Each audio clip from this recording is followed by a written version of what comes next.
I've so I'll say indeed, and greetings unto you, beloved and holy friends.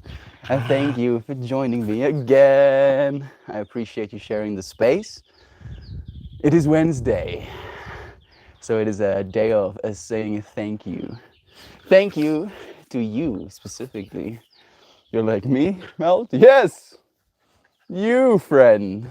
Because if you were not here in this moment would cease to exist. So thank you for creating it with me. Thank you for the support you friends provide.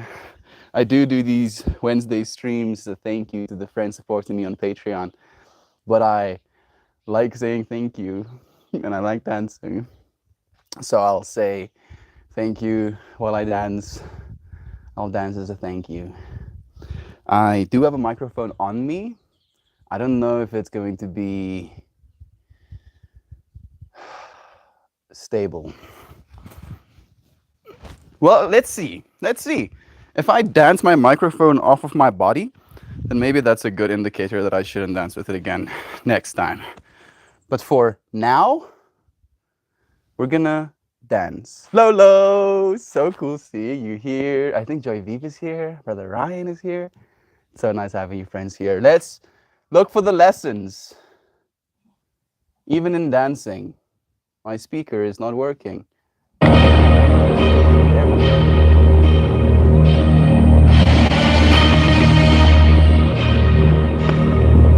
Alrighty then. Let's go.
I kind of fed her that one.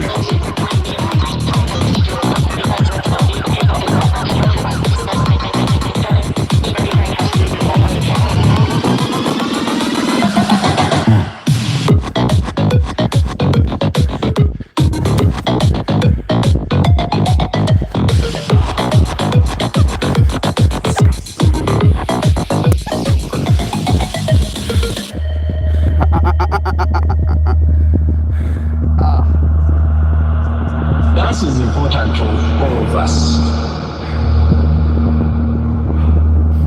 And I think and believe, strongly believe that we need dance, but dance also needs us. Because dance is life, and to dance is human. To dance is human, huh? Dance till you die. Right? Sounds kind of morbid. But technically, if you live 100 years and you're still dancing, doesn't that sound like a life worth living? This is the party, right? You think you can go to my party and escape unscathed?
Hoping it's around my neck, but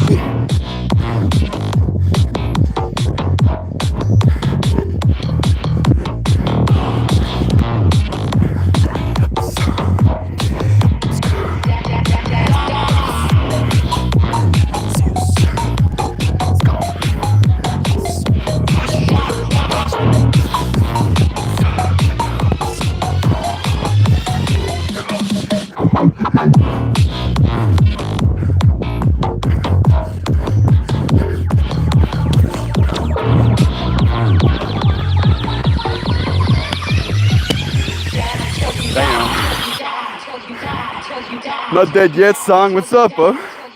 You died first. You died first, song.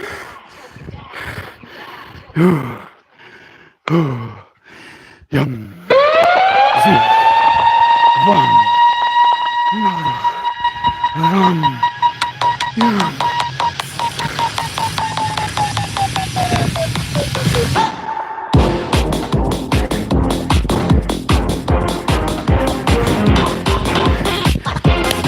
Let's see this little dance partner.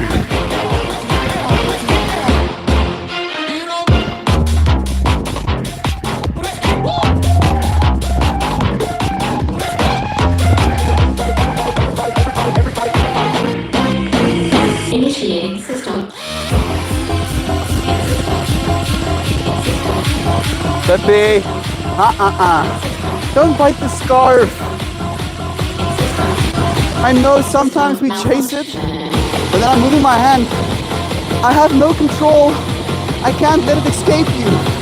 It's an unfair fight, Pepe. It's an unfair fight. System malfunction. You want this?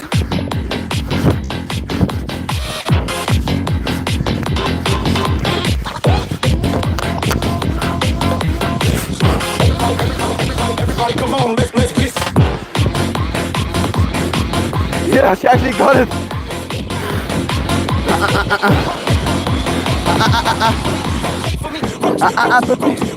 Let me actually pick it up, please. I'm trying to train her to like actually playing with the scarf, but not to actually bite it. Right? So there's a level of skill that has to happen for both of us. I have to actually try to keep it out of her mouth. And she has to pretend to keep wanting to catch it.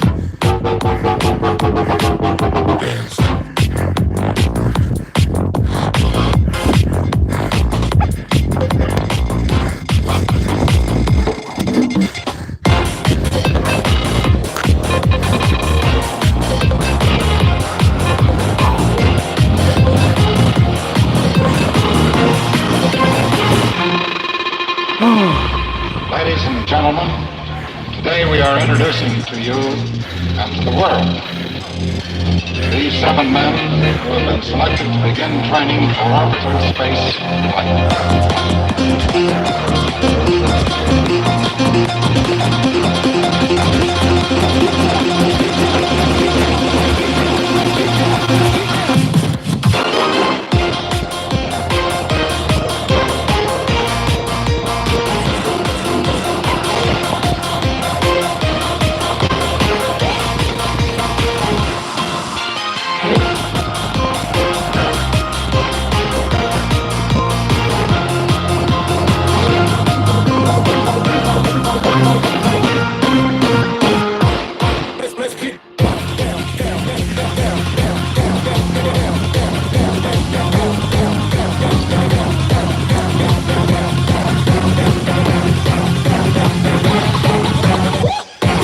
As soon as it goes into my hands, I'll be just like, I'm game.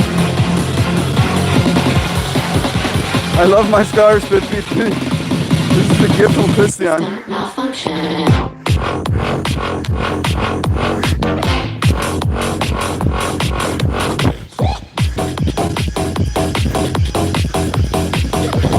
Everybody come on, let's switch.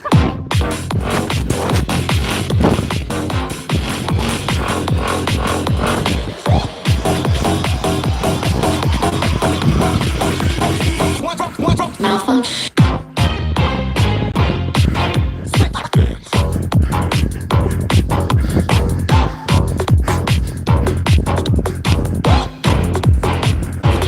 Malfunction.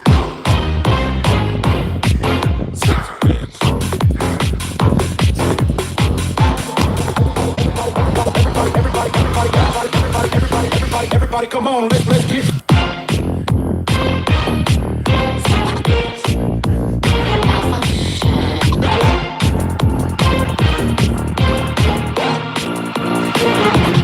Malfunction.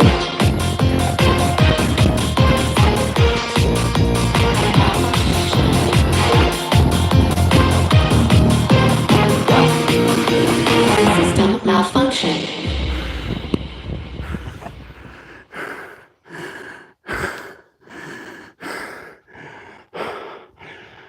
Mercy.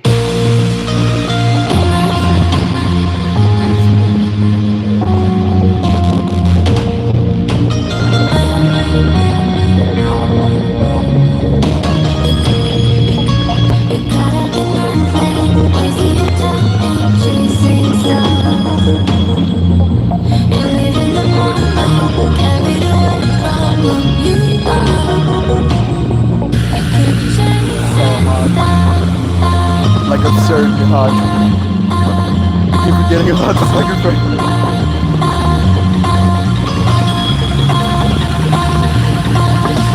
Things are on fire yet.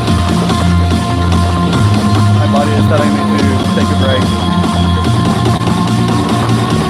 But I have one more painkiller to take.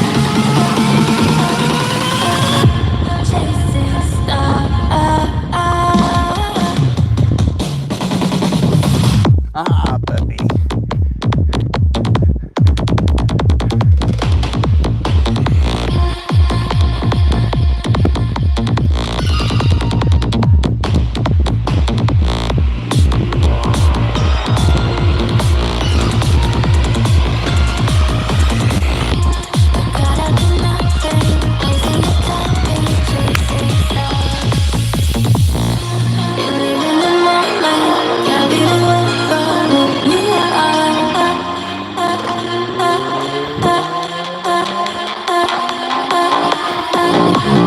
I think this is a good drop.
a little bit too fast to dance properly on.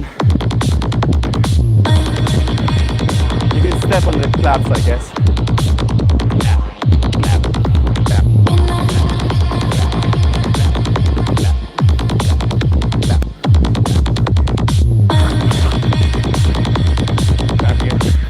I'll clap you.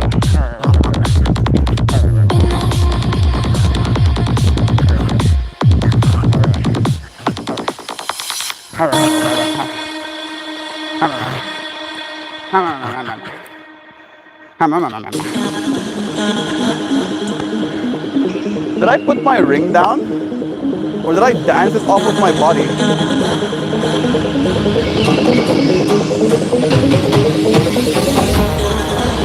That is highly concerning. I might have.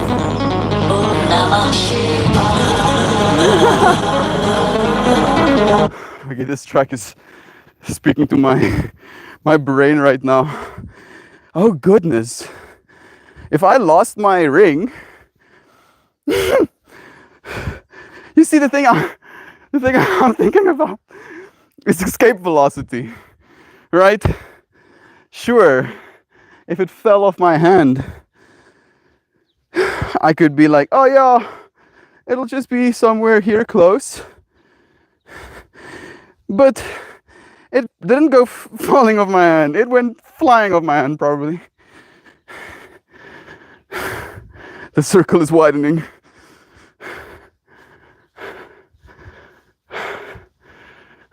Is this gonna be that kind of stream? Melt dances his ring into oblivion. Maybe I'm supposed to lose it today. Maybe there's some sort of symbolism in that. Weirdly enough, today's stream topic is about looking for lessons. Looking for lessons, right? That we might go through things sometimes, like losing a beloved little material object. And we can see it as a curse. We can see it as something to be resentful over. Or we can see it as just another one of those events we have in life sometimes. I can spend the whole stream feverfully looking for it. Or I can get some of my things,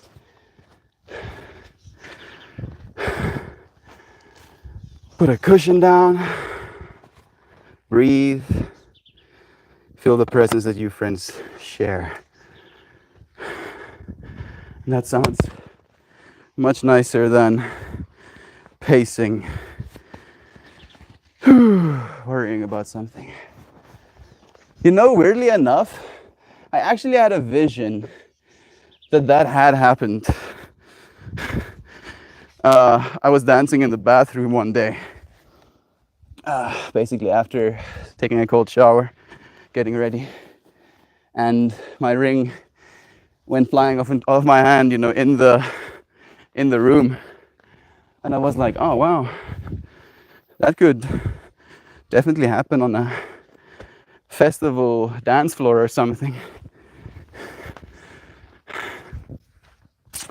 Little did I know that festival dance floor would be home.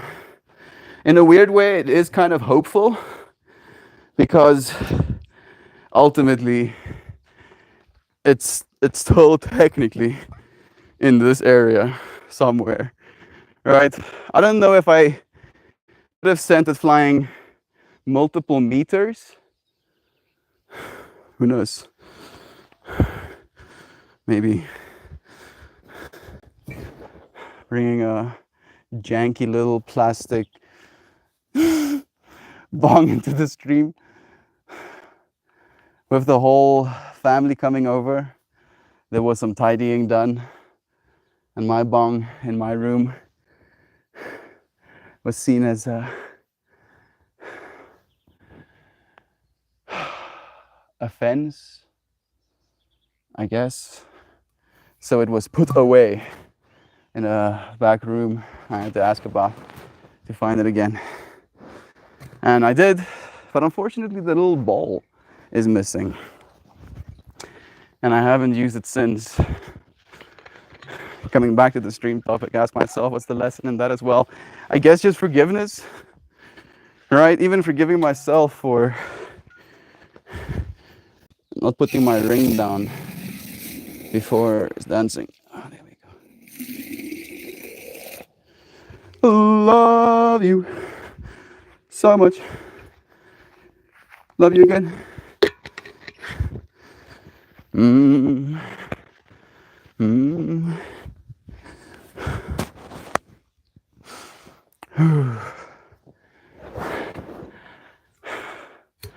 And I join and look. 22 minutes had passed, and there's 11 friends watching right now, and one update. So 22, technically in like 7 seconds. 16, 17, 18, 19. Oh, 20, 22. Now it's 22, 22, 12, 1. For a second there, it's gonna be uber synchronicity, and in the universe, like, ah! You know, the lesson I'm supposed to learn. I'm learning the lesson of let go of expectations. Thinking something is going to happen one way and you're going to be so happy when it happens that way. And then sometimes it happens some way completely differently. And that there is so much novelty in that experience, right? To think of it almost like a ride. Like I've paid the admission to have the experience of feeling feelings about losing something. Especially something like a ring, right? A little metal object that I have around my finger. It has like a spinning little fidget component to it. The outside of it spins. And it's like the fundamental forces of nature. And then a yin and yang on the inside as well.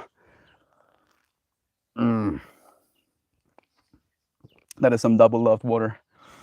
Love you. Triple loved water has a different texture. Nice. What was I saying? Oh yeah, the ride, the admission we have to pay, right? As a lesson that sometimes, in order to have the experience of deep sadness in losing something, you had to pay the admission of getting to experience it or getting to own it first, right? That there's no amount of money I can pay to have this experience I'm having right now, right? I can't pay someone to create the experience of losing my ring. I mean, technically, I guess you could, but that doesn't really make a lot of sense. So I'm thinking for the first place of like, I had to own the ring for the last 3 years, wear it on and off, to have the feeling, the opportunity to feel like it is a loss, right? I'm taking that as the lesson. Thank you, universe, for teaching me such a humbling lesson. Doesn't make me want to lose more things though. Even though I guess I understand. I think maybe I can make it a little bit more romantic in thinking of it as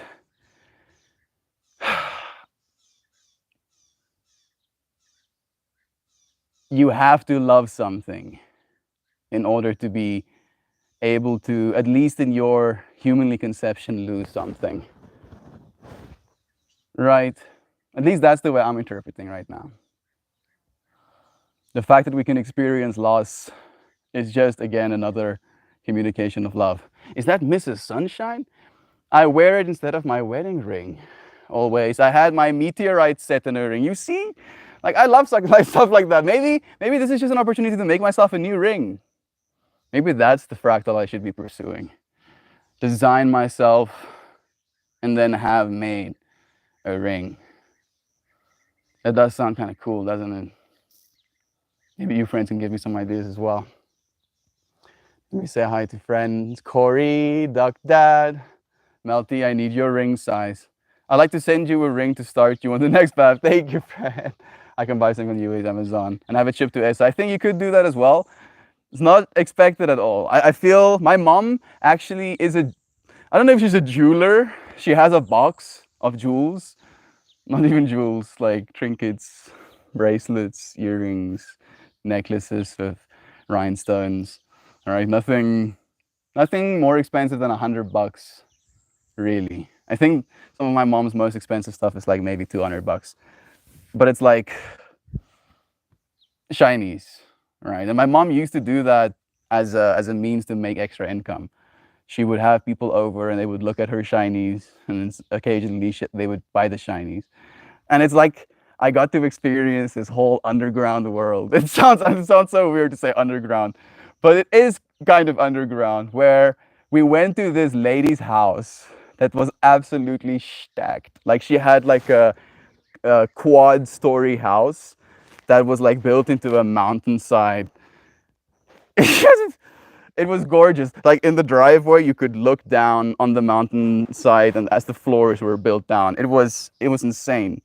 And then when we would go to this lady's house, and my mom would buy pearls for like a quarter of the price that the market was selling them for, and she had these strings of them.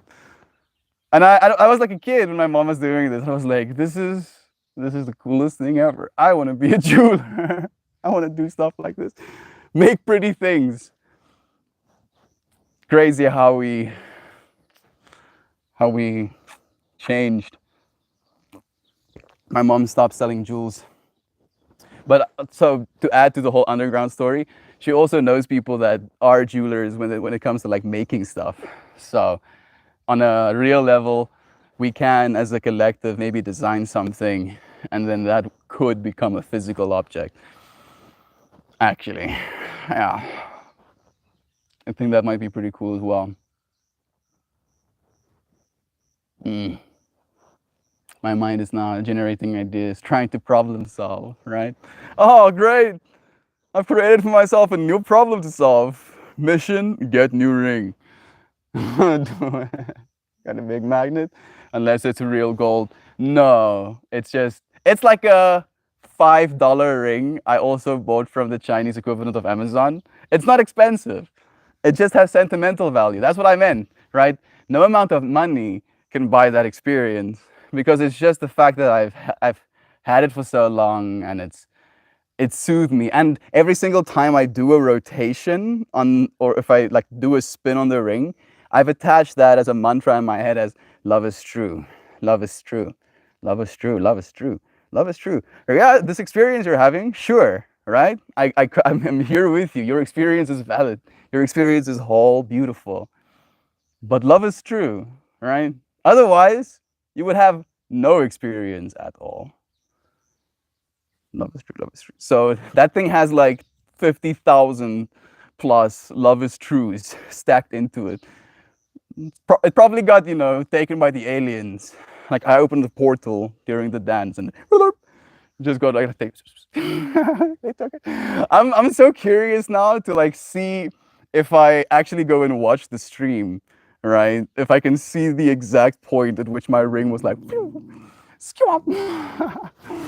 I can only wear silicone rings. I wear ones with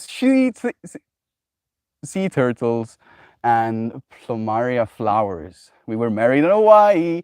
I swam with giant sea turtles. Dude, I feel like this is a little bit of a spoiler, but there's still other ones. So there's still gonna be novelty. But Christian is in Mauritius right now, and he bought me more scarves. And one of the scarves he bought has these beautiful sea turtles on it. And sea turtles have been a little bit of the space in the last while. So I'm sending you extra vibes, dude. Thank you for tuning in with that synchronicity. Dug that. That's flipping cool, man. Oh, Goobity Goo says also good day and shiny glittery love bombs to all of you. Bruh, weirdly enough, Mark Rober has kind of ruined the idea of glitter for me in a weird way. Oh man, that's nice. Like I just taking a moment to look at myself. Is this what I look like? Do I look this deranged all the time? I should be aliens. Aliens. Yes, officer. I am a functioning civilization citizen. Look at me, society. I'm buying McDonald's. Look at me buying McDonald's. Look at me scroll my iPhone. Look, I'm so civilizations. Oh goodness, we're heading into such an odd world, right? A mix of Brave New World and 1984. Right, like riding that line.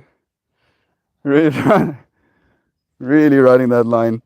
You know what the thing is that's been tripping me out the most out of all of it is the fact that there's actually mega corporations. This one, this is gonna be a big one. DJI, you guys see? DJI is gonna be one of those mega corps that have these, ultra sophisticated pieces of technology. They'll more than likely go into military type of gear as well. I wouldn't be surprised at all.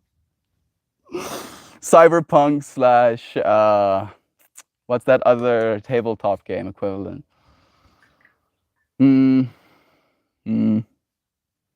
Come to me, information. Come to me. Come to me. Shadowrunners. There we go. Shadowrunners. Oh goodness. Maybe we can shift it a little bit. Same fractal, but the other side of it, right? Creating a little bit more balance within this infinity we find ourselves as the light runners. Right? If they're gonna be beings running in the shadows. I kind of like the idea of running in light. And weirdly enough, technically, I am. There are more instances of me that exist in light than there are instances of me that exist in space. Right now, in this moment, technically, right?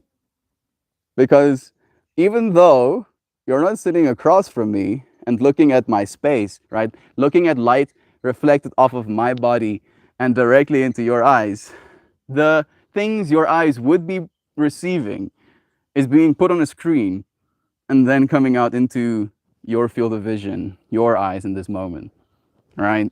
So there are potentially in this moment 13 friends in the YouTube, like 2 friends on the hey Richard, two friends, or potentially 29,000 friends. Every single person that you invite just suddenly shows up to the stream, right? Instances of me that exist in the world as versions of light. How about that, light runners? You friends are technically existing in the same way that you can text something and then a version of you, right? A little fractal composed of a sentence. Letters make up words, makes up the sentence, and that is like a derivative of a derivative of a derivative of a derivative of you, a fraction of a fraction of a fraction of the infinity that you are. Lessons. Lessons. Well, the lesson I'm learning is just celebrate yourself, friend. Like, you're the one that's amazing. Thank you, Richard, for all of the love you always share, friend. I appreciate it. How have you been? How's things been? Have you been having a good or a hard experience? And have you been learning the lessons that come along with that? I'm jealous. Sea turtles are such an amazing creature. Have you seen one up close, Mrs. Sunshine? I haven't either. I would like to. Calamitous cheese, the Hawaiian word for them is honu. Honu. For them is honu, like the turtle, I'm guessing. Honu. That's really cool. Feeling like a horse right now. Fruit Cup is sitting on the couch behind me, yanking on my ear and kicking me in the head. It's like, ah, yes, being a father. I am actually being assaulted by a child right now. It's my child. They're having the time of their lives. How am I supposed to stop them? Would you like to chat for a moment? We're chatting right now, Richard. If you want me to drag you up to the stream, I can do that. But let me show you what I mean. I told you about it last time, but check this out. Mr. Moore, how are you doing? Hey. Oh, sorry. No, sorry. I didn't expect it to come from the speaker. It's actually sounding kind of nice. How about that? Well, first, I'd like to say, I love what you are, and who you are, and what you're doing. and it's interesting because I have a PhD in history. I have a master's degree in philosophy and theology, and I was just listening to your dissertation on the transfer light in instances and all. But two things about that. Everything that we perceive about you is imperfect, and we only see you in the past. Yeah. Like I trip out about the fact that on that level, I only see my past selves as well, right? Right. It's this ceaseless self-referential who I've been and now who I'm trying to be going forward. Yeah, yes, but um, there's something in philosophy that is there's there's only one person that you can prove you exist to, and that's you. Yeah, Because if you doubt your existence, who's doing the doubting? exactly. But the question is, the moment of consciousness of your existence is instantaneous, because that's how we know a progression of time. Yeah. So like on this level, I've been sharing this idea in streams for a while, and I would like to hear your take on it. I believe that consciousness or that awareness that we exist as exists as a higher dimensional reality that encapsulates time, space, and then the dimensions underneath that. So the fact that we can experience space as our bodies and the fact that we can see movement as time means that that consciousness exists beyond both of those planes. At least that's the way I perceive it. Absolutely. Absolutely. Okay, I'll give you an example. That time only has any relevance to a finite being, because but we aren't finite, we're infinite. So what is infinite about us is the consciousness. Because as I used to tell my students, if you cut off one of your arms accidentally, how much of you is gone? Mm. If you lose two of your arms, how much of you is gone? If you can lose both your arms, both your legs, and you still are whole. So if you're not dependent upon any one part of your body for existence, you're not dependent upon any part of your body for your existence, because you exist on an entirely different plane. Yeah. Have you ever been into like sensory deprivation tanks? No, but I think it would be very interesting. I highly recommend it. As a thought experiment with that exact consideration, like you really notice, because at first you're really conscious of your body and the space that you're in. And then like you see yourself melting away these layers of your perception of who you think you are. Yes. And then you're in the space of, oh, I am. Right. And then from there on, we create these narratives. Like it's like the whole understanding of reality only existing as a projection of yourself, that there is almost like a quantum reality happening for every single person. I had this conversation with my dad last night where he shares with me that he doesn't understand my worldview. And I tell him, Dad, on a very real level, I've seen a different world, right? The information I've been exposed to is completely different to the world he grew up in and is accustomed to. So please. Well, my experiences in my life are very, well, it can be very unique, because unique is unique. It isn't more or less unique. But I am a retired officer in the United States Marine Corps. I have a PhD in European history. I've been a teacher. I'm a philosopher. I'm a theologian. I'm a writer. I'm a recording artist. And it's really interesting because experientially, none of those changed me in any way. And yet it seems, as we go through life, it seems that we do, but we don't change. You have the correct worldview. Absolutely. Absolutely. And because we live from instant to instant. Yeah, that I do believe. And the things that your dad grew up with that concerned him are almost entirely a concern about material things. And what you've learned to do is you are part of the material world, and you don't take from it, and you exist in it, and you find your place, and that's called peace. And I meditate twice a day, and when you were talking about your sensory deprivation tank, it took me years to meditate, because meditation, you have to become silent, not quiet. Quiet is an absence of noise. Silence is a condition of spirit, where you're listening with every sense in your body, and you just become a receptacle. You don't expect anything, and you don't project anything. You let it come to you. And what's really interesting is that when I truly know I am meditating is when I have no concept of time.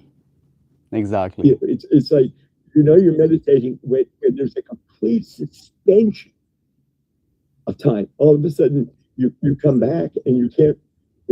Where was I? I was where exactly? I was in the I am.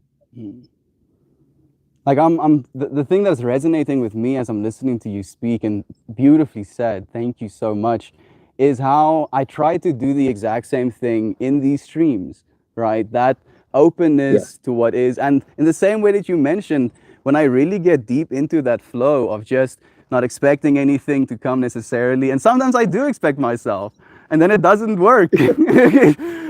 And then when I just kind of like release my tension, like release the expectation that something should be one way or another, then it's almost like this flow starts happening. And I surprise myself to the point where I don't even want to take credit for some of the things I say. Bingo. I know I don't take any credit for anything I ever write, I sing, or whatever, because those aren't mine. All of the money for my books, my speaking, and my music goes to charity. Yeah. Because it was inspired. It's not mine. I don't have ownership. I can't have ownership of ideas. I really can't. And I didn't say I was always successful when I meditate, because I'll find myself trying not to think of something, and I think about it. Because meditation is emptying yourself. Yeah, that's like what happens is if I try to tell you, don't think of California. Swamp instantly.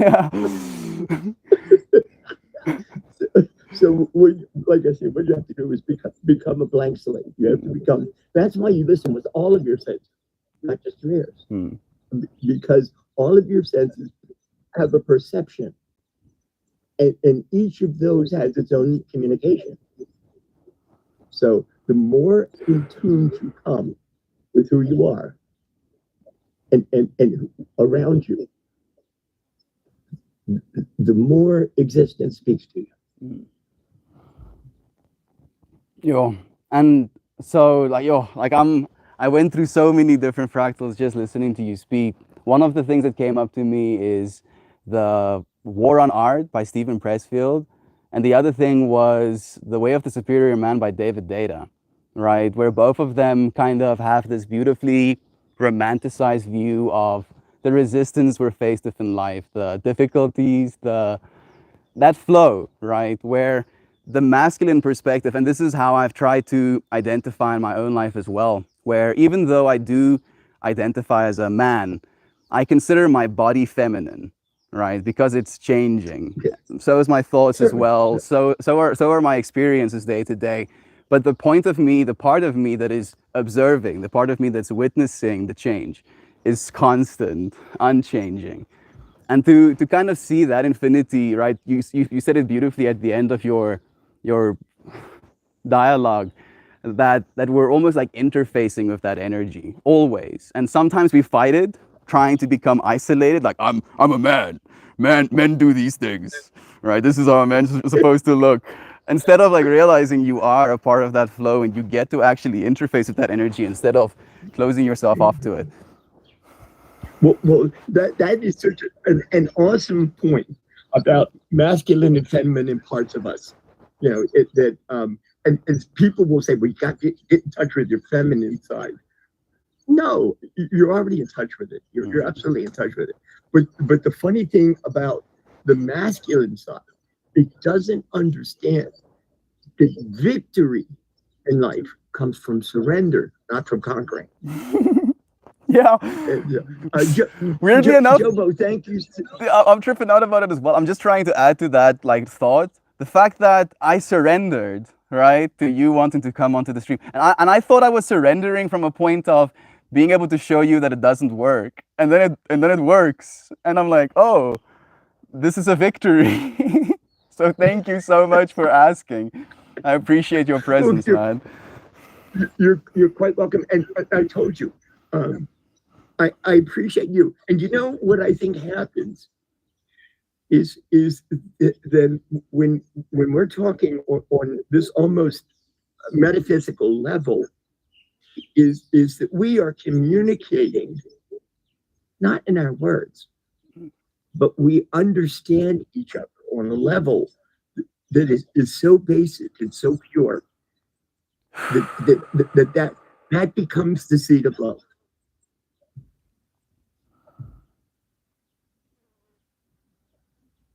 It's the recognition of the unity, right?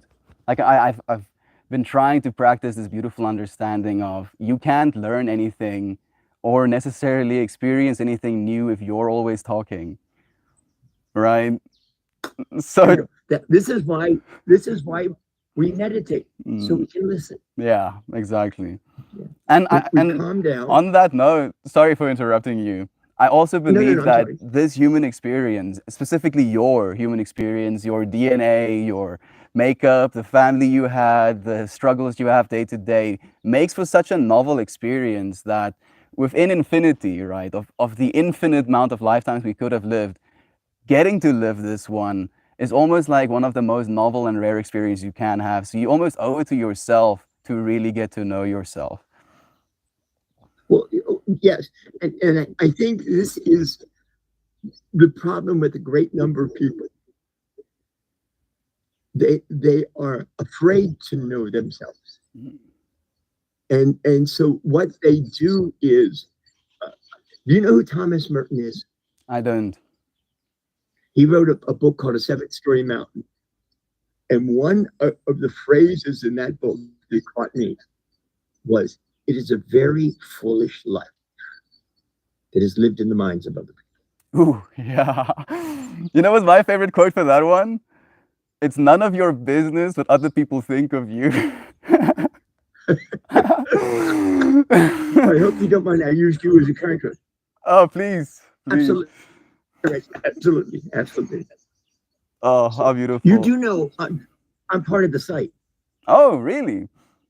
How long have you been there? I'm the ambassador. I'm the ambassador for you now. I'm the public face of the site. Oh, wow. This is that's what that little A means in front of my name. Here, I'll show you. Watch. Here. See? Oh, I see the little, Yeah. That's so cool, man. Yeah, what a trip. I'm so happy to make this connection.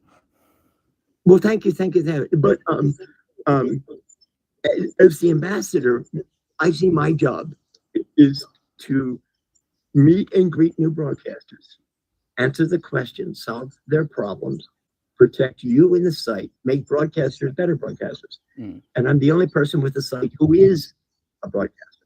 Yeah, you actually know the ends of it. 11 years. I've been here 11 years. So. Like, what has it been like? So Okay. I'm like, basically, this is now the 3rd year going on this streaming journey. You've done it for 11 years. So I'm trying to think 9 more years of doing this, the amount of change is going to come. What have you learned? What's the biggest thing that you've learned in this journey? That nothing is constant. Don't get comfortable. Yeah, the flow. And when if you keep that it's going to change. That creates an energy in you that you would embrace it because you can't wait to see how it's going to happen and how it's going to affect you. Where most people hate change Yeah. because they have to keep becoming uncomfortable. They want to be comfortable. I love change. I embrace change. Every morning when I wake up, I want to see what's coming, what's different. Mm. And it's Yeah. it's this And- weird fractal that I'm so painfully aware of, because I do believe I love change, right? Different scenery, different perspective, different environment, different people. I love that experience. And yet, because I'm so kind of like all over the place, I had to, from a masculine perspective, give myself like fundamental things that I choose to do every day. And it kind of takes away from my ability to experience change, right? Like, I don't want to experience the change of suddenly not having an internet connection and not being able to do what I'm doing, right? Because I've made this commitment. But I will literally, if the internet goes away, I will travel to make sure I get internet again. I don't care about that at all. So it's this weird dance that I've like kind of like stepped into. Well, that we all have to dance to that tune. Mm. It's interesting.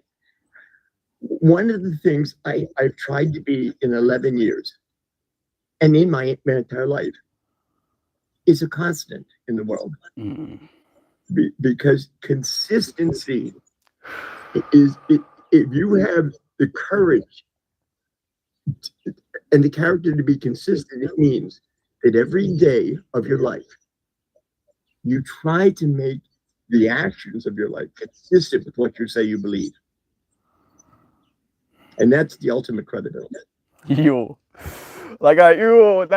I feel like that's like something I want to frame. I want to walk past it every day and be like, remember, remember. Thank you, Richard. That's beautiful. You're- That's beautiful. Thank you. Like, these are the things I wish my dad would say to me, man. You're playing on my heart right now.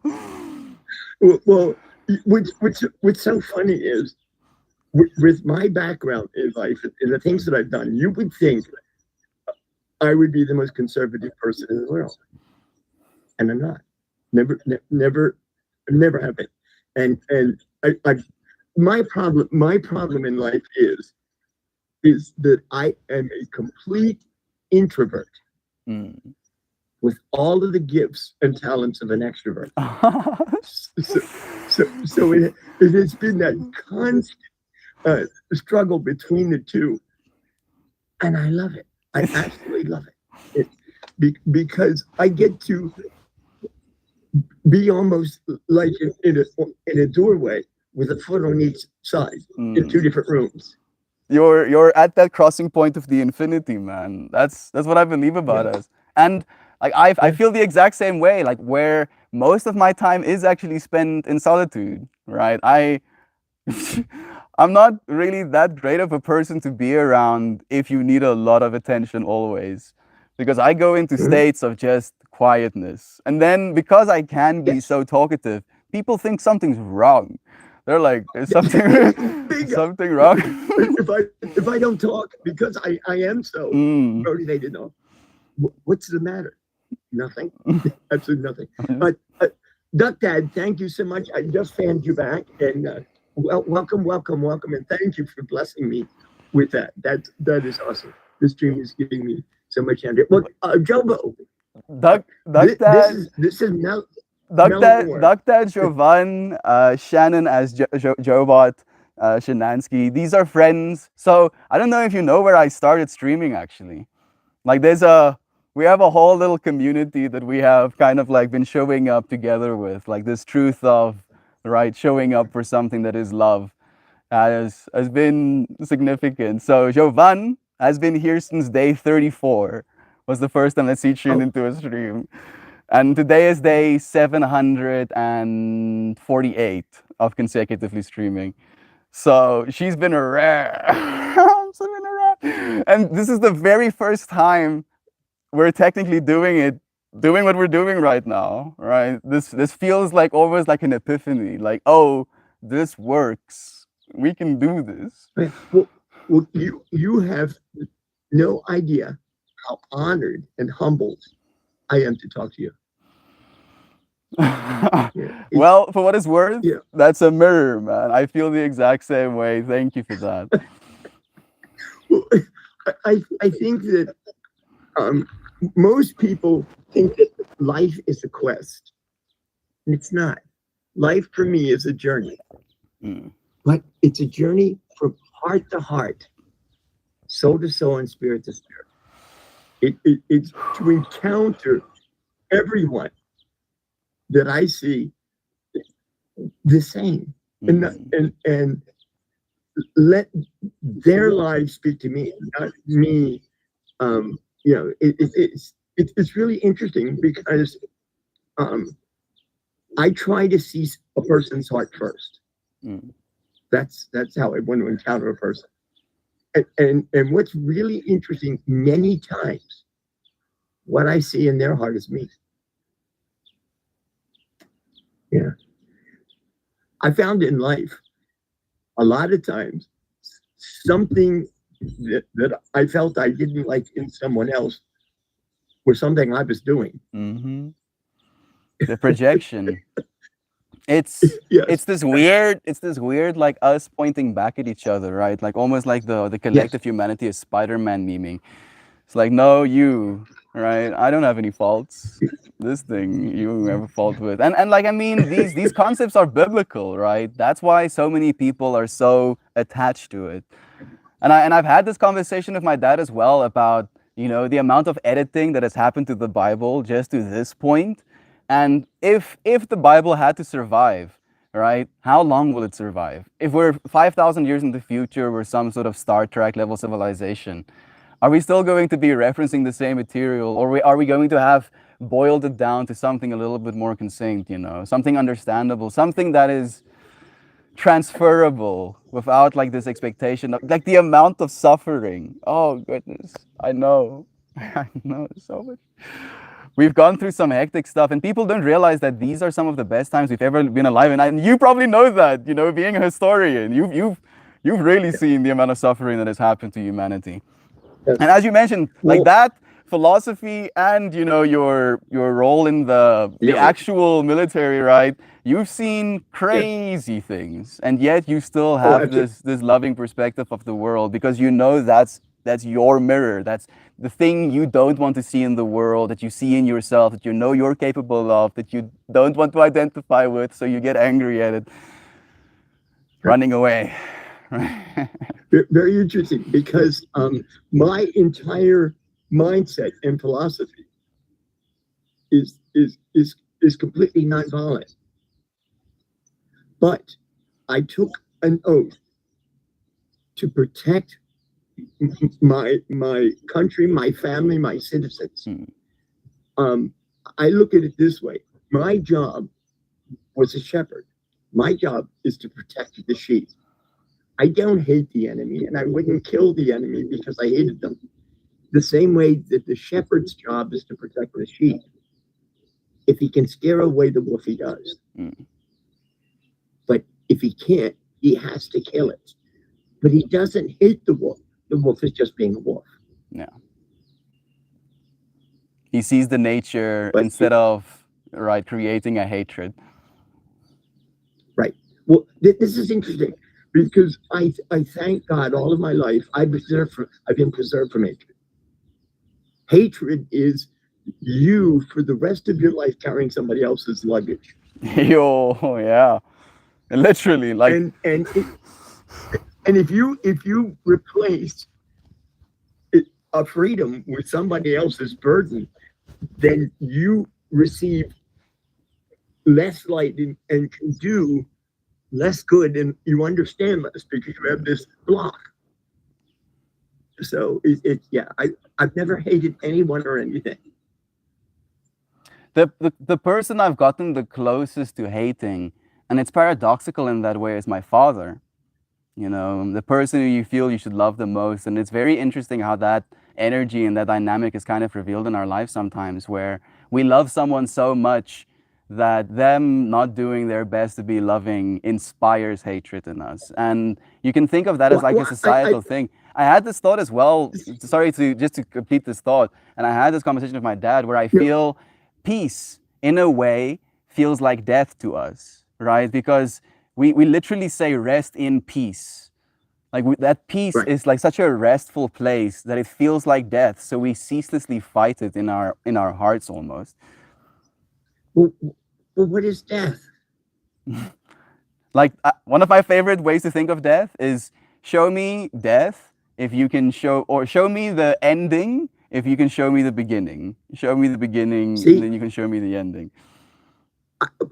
In one of my books is called Echoes of a Life Well Lived, and it's I try to explain through essays what I think and what I believe, and death, no matter how it seems to the observer, is never instantaneous. It's like everything in life; it's a process, and it's not like flicking a light switch on and off.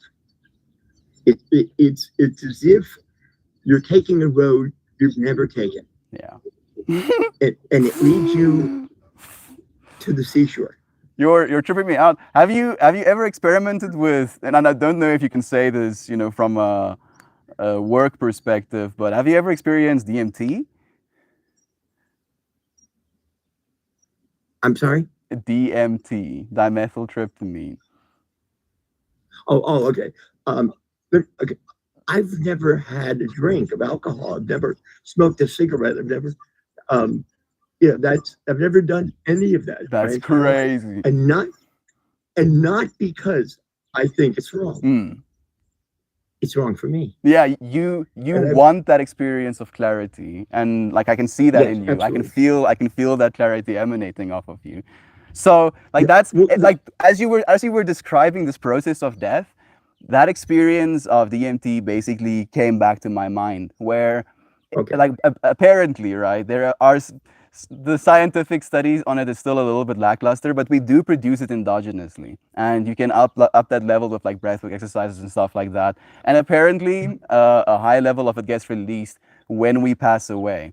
And when you do it, endogenously by smoking it, for example, there really is this experience of, it's not as a light switch. It is this process of opening your perception to something that you didn't even realize you could perceive. And I feel that is the closest thing that we'll get to death. And that beautiful quote of meditation is practice for death, right? Where, as you mentioned as well, like that quietness that you can find, it's not you sit down and then you're that quietness. You have to actually be there, go through all of your mental, nonsense that you've been avoiding. And then you'll find, oh, I'm just watching loops go over and over again. Maybe I should just pay attention. And then you find that quietness, and it's like that process again. But the great thing with me is that I am a philosopher and a theologian. So you studied the Bible? Pardon? You studied the Bible?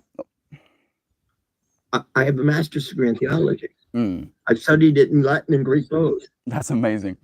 Like, and are you a Christian? Languages. Yes. Okay. Yes, Tell me why. But I have to qualify this. You should never qualify anything, but I do. I'm a person of faith. I'm not a person of religion. Okay. Religion is a set of rules, regulations, and rituals of how I'm supposed to relate to what I believe God to be. Yeah, that's beautifully said. Can I share just like as a point? This is something I share a lot in the streams. My view of it is religion is when a bunch of people come together and agree on what God is, where spirituality is the pursuit of what God is. Right. And first, I have to, my experience with God was not someone taking me to God. It was the Spirit moving within me, calling me to God. I don't need a society to regulate how I love. That would like being somebody writing a textbook on how to love somebody. Yeah. God it's not a science. It's a relationship. It's God is not a problem to be solved, nor is life. It's a mystery to be lived. So I think 3 days ago we did a whole stream with that exact lesson as a topic of life is not a problem to be solved, but something to be experienced. That was like the core. Yes, absolutely, absolutely. And to get into the technicalities of faith and knowledge. I love that dynamic, that thing between the two. But no, I'm going to get back to talking about. So death. why you believe? I said that. Sorry, yeah. No, Like as I said before, I think death, as I said, is going down a lane that looks very familiar, but you know you've never been there before because it's part of life. Yeah. And It's influenced so by your experience. Now, I grew up on an island in the middle of the Chesapeake Bay. Water always has such a special meaning to me. It's if I see a body of water, I have to go sit down and think. Do you ever speak words of love over the bodies of water? Always, Good. always. Like, have you read what's his name? Robert? No, come on, dude. I have his book actually on that table. I'm reading it right now. But he basically talks about these resonant frequencies. Like you can even do writing on a bottle of water, speak words onto it, and then if they crystallize, Yeah. they crystallize in more beautiful shapes. Oh, Love you. absolutely. Because for me, on such a fundamental level of who I am, Mm. I have always been part of water. Yeah. And you know, and so for me, it always has a special meaning. For me, water is blessing and pure, and it allows us to see clearly because it's has no filter. Mm. You know, it's interesting. So so to get on with my metaphor of death, it's that this road leads me to the shore, and I sit down and I watch the sun go down, but I'm not afraid because I know that the lights will soon appear. That will assure me that the darkness will never be victorious. Mm. And I wait because I know all of my life the sun has always risen. But this time I'm not waiting for the sun rise, I'm waiting for the son rise. Mm.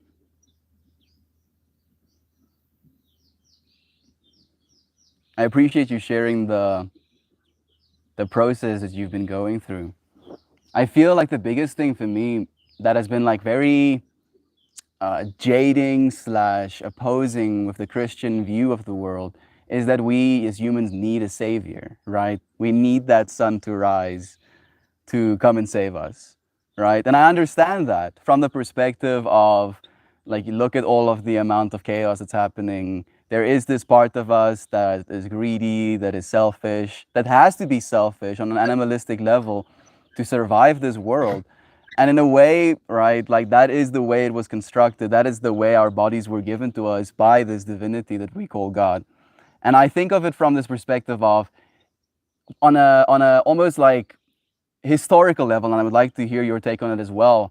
Christianity, at least the way I see it lived out in my immediate life and the people that I know, it's almost like an scapegoat where they don't have to actually be the change they want to see, be the savior in their lives, in their families, and in the situation where there's a massive fight breaking out, because we are sinful. It's okay for us to be this way. We're gonna be saved, or we're already saved because we've accepted the set of rules. And it feels defeatist to me, where it almost takes away a lot of the responsibility I have to take for the moment-to-moment level, right? Like my dad said this to me last night as well, where he was like, yeah, you believe that you won't have to take responsibility one day. he says to me, because I don't believe that when I die, there's going to be this judge, and then this judge is going to weigh my life, and then Jesus has to step in for me to save my life. I don't believe that.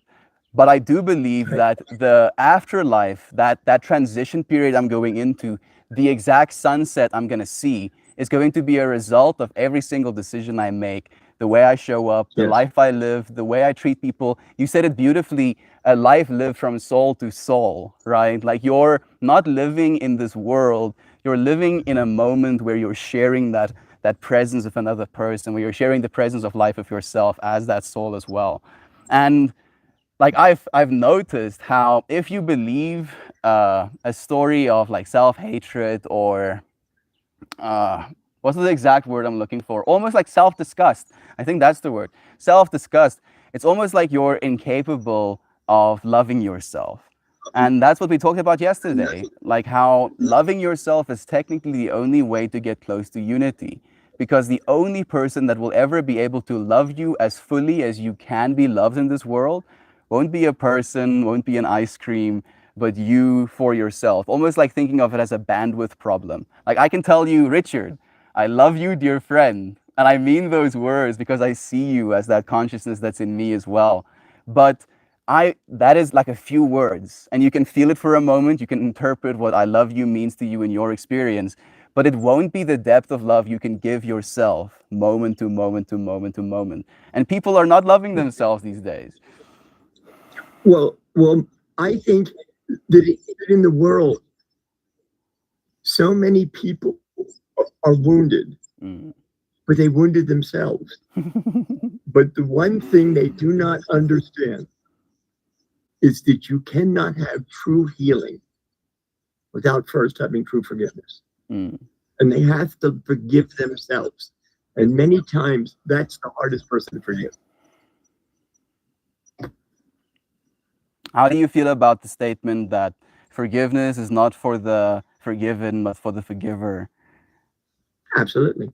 Absolutely. It's Shakespeare. The quality of mercy is not strained. It droppeth as a gentle rain upon the place beneath. It blesses both him that gives and him that takes. It is the monarch greater than his crown.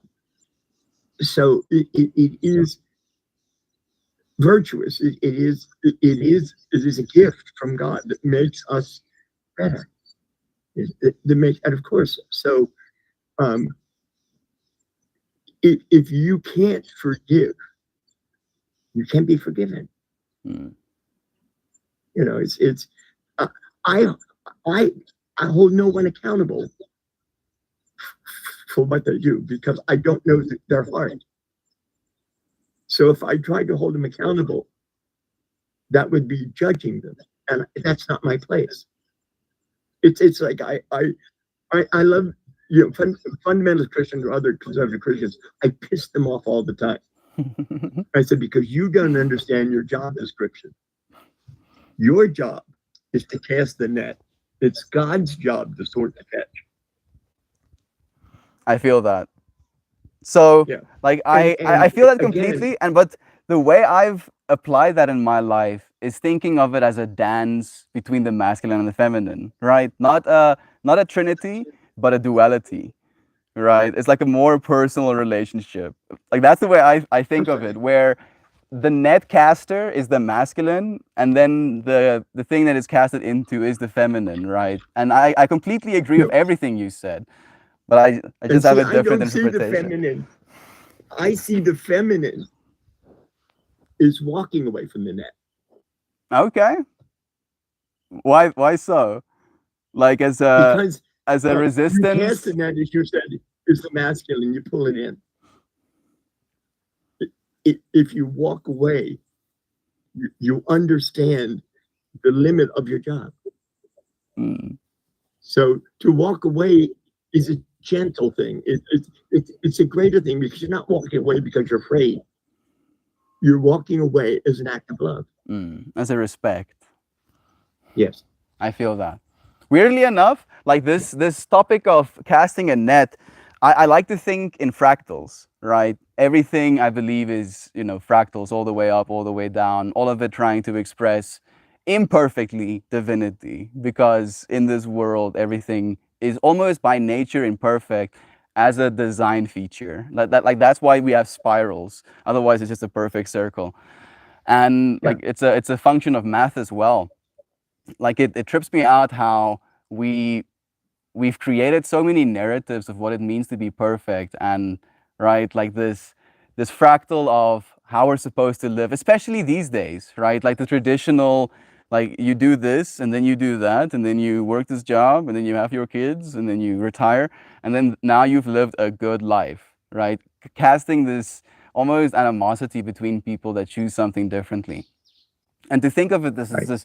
this net that we're trying to cast. I just did that, right? I gave context of this thing that I'm trying to say to you right now, trying to convince you of this point I have by casting enough little fractals, making enough connections in your brain so that you can understand this exact point that I'm making. And I feel that's what we do in trying to pursue the feminine as well, right? Where like you're there's a very low chance of a masculine character ever finding the love of his life if he just chooses to sit in the, like he walks to a place where there's potentially someone that he could meet, right? Like a trade fair, for example, and then he just sits in the corner and doesn't talk to a single person. Super mindful, super present, right? Very masculine, unchanging, just watches for 8 hours how everything moves. But if he's not willing to go and cast a net, tell a story, try and create this context to convince him, the person, the feminine, of the point that she's supposed to give him a time of day. Right. So even though I agree with the walking away, if she denies, if she wants to run away, then there should be a walking away, right? If you cast your net and no fish get caught, you shouldn't hate God or hate the world. You should just come back tomorrow and try again. Yeah. But you're not casting the net. It's metaphorically. You're not casting it for food.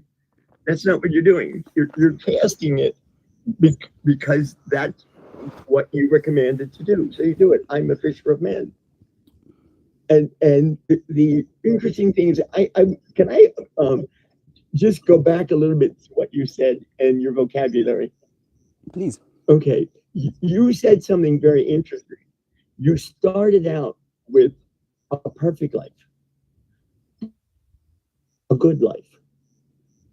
Okay, the difference is I have argued all of my life with anyone who's ever told me to strive for perfection.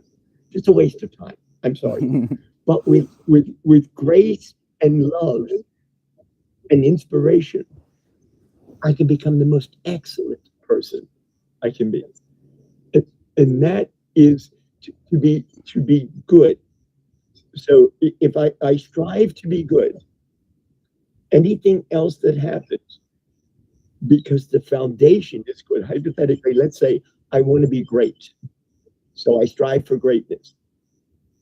But if my foundation is goodness, when greatness is built upon goodness, there's nothing we can't do.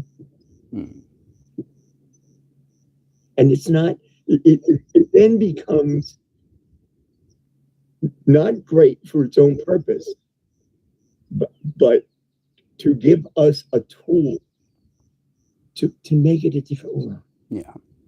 And like that's I believe in something I've been thinking about a lot, and it's been a hard question for me to consider, is this goal we have as people, as a space, right? Like I think every single person, at least these days, have been so, in a way you can consider it indoctored to have like a superhero fantasy, right? Like a we, Messiah complex. yeah, exactly. And I feel Right. like we need that, right? We need people to actually want to believe so much that they believe they can change the world, right? One of my like, it's a meme basically, but it's a beautiful one where it's like the planet, and then it's like a rainforest, and then it's like a little puddle of water, and then it's like a small little, like a inch long fish in the water, and you see a little text bubble that goes, "I'm gonna change the world." Right? And even though that's kind of like defeating, I believe if all of us actually started believing that we can change the world, it's inevitable, right? And we've done it Well, before. I think that one of the greatest disservices that has ever been done to a generation is where a social and educational system complete convinces an entire generation they're powerless. Mm. So so you have young people, I speak to young people all the time, who look at a problem, world hunger, they look at a problem, poverty, they look at a problem, homelessness, and they're frustrated by it because they've never been told that they do have the power to change it. But I use this to illustrate the story. There was a man who lived on the seaside, beautiful coral reef out in front of me. And his favorite animal or the favorite organism in the sea was a starfish. He loved starfish. He really loved starfish. And there was a Category 5 hurricane. Now, he survived, and when he went out on the beach, the hundreds of millions of starfish on that beach dying. And so he goes out on the beach, and he's beside himself. He's trying to figure out how to get the starfish back in the water.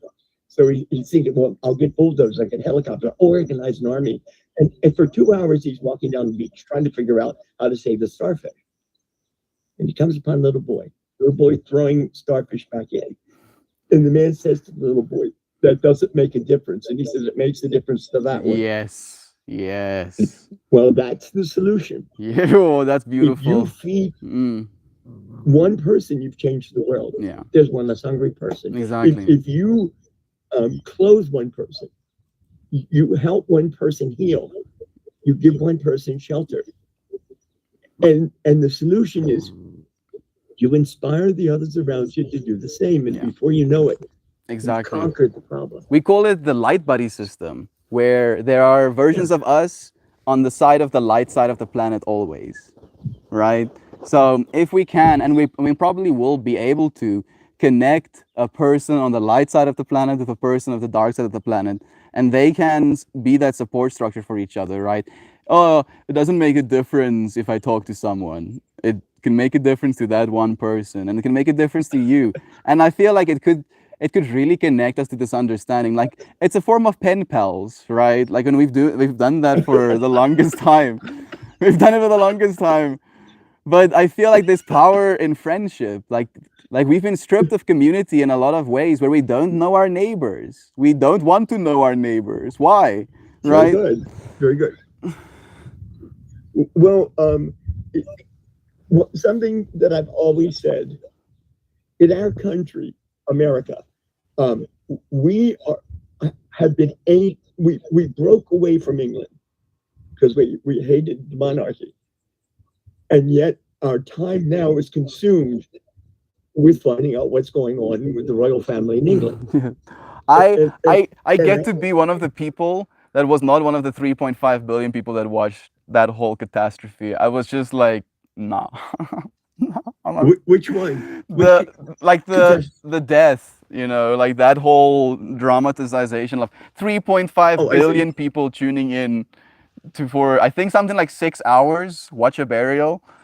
Like I'm trying to think of 3.5 billion human beings taking those 6 hours to go outside and pick up trash, for example. That's something very rudimentary.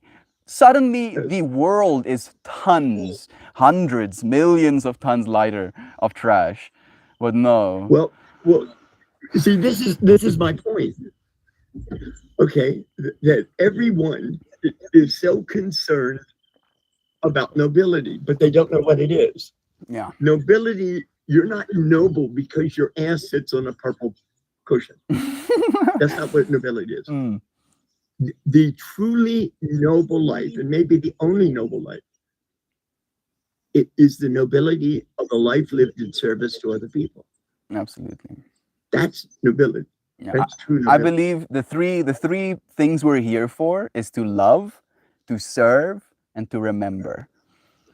Absolutely, absolutely, and to pass on. Mm. I feel weirdly enough, remember can be attached to pass on for me. It's almost like we remember as the next versions of ourselves again. Oh, no. I meant, that's not what I To meant. die, you I mean? meant to no, I meant to pass it on to other generations that Yeah, we've learned. absolutely. Like Yeah. remembering through them, and we. as an educator, Sorry, a please. historian, a philosopher, and a theologian, I understand the preservation of information is so precious. Yeah. But yeah, I am talking to you because I have thousands of thoughts that I've thought of, or things that I've thought about. And you posed a question to me, but I didn't get a chance to answer it. When you asked me about the Bible. Ask you about what? And you said the Bible. Yeah. The value of the Bible. And as an historian and all, I have to look and say, what is unique about it that makes it different than anything else? And one of the things is it is the only piece of information that has been transferred through history that can still do what was made to do. And the reason being is it's not necessarily contextually correct. It's not experientially correct. But what it taps into are the most fundamental universals that don't change.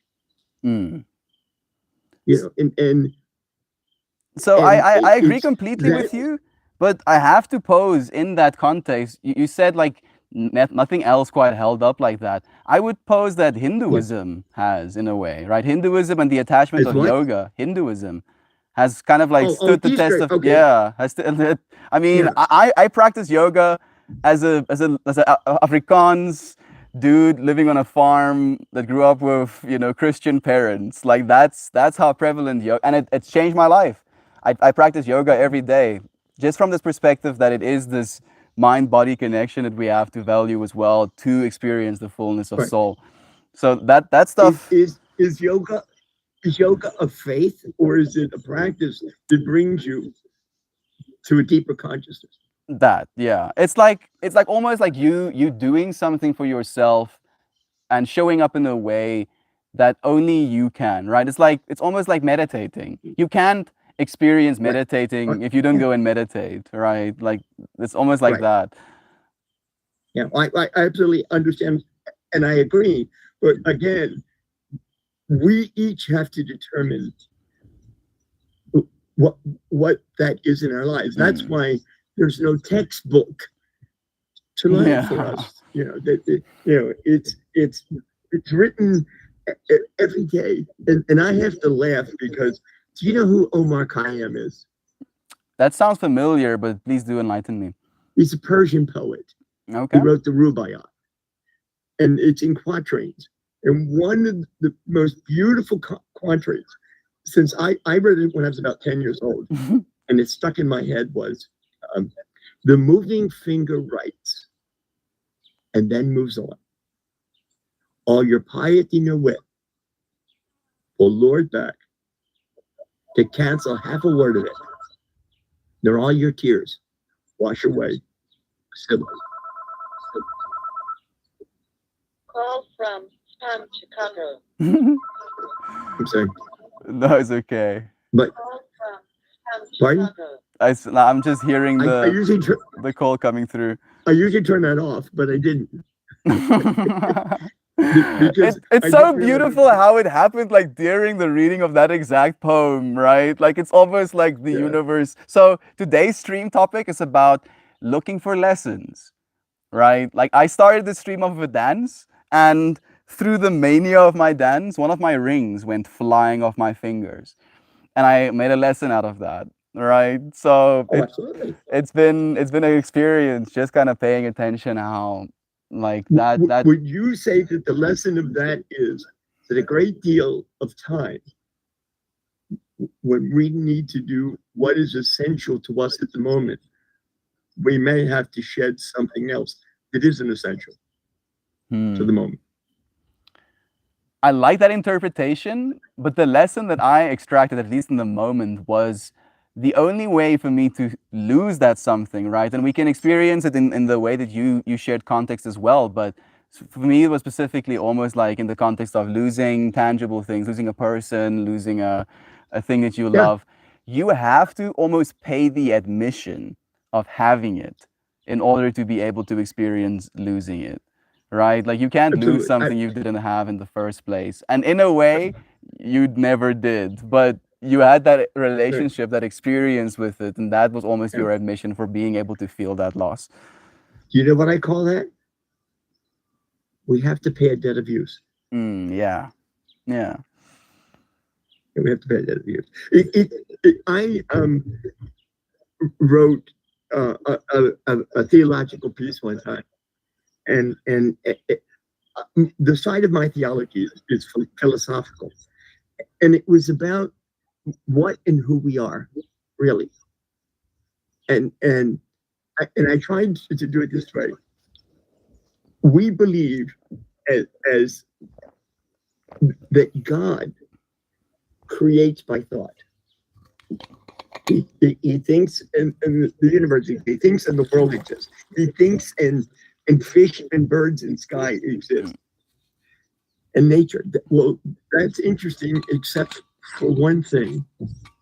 The only thing in his creation that he ever touched was us. Yeah. As they say metaphorically. He put his hand, formed us in his likeness. Yeah. And blew life into our frame. So, and like, let me finish. Please. Okay. So nature only has the ability to reflect the creative power of God. And we're the only thing in creation that can reflect the Creator. Yeah, it can create itself. Yeah, because he touched us. You know, he touched us, and not only did we become old, we became forever.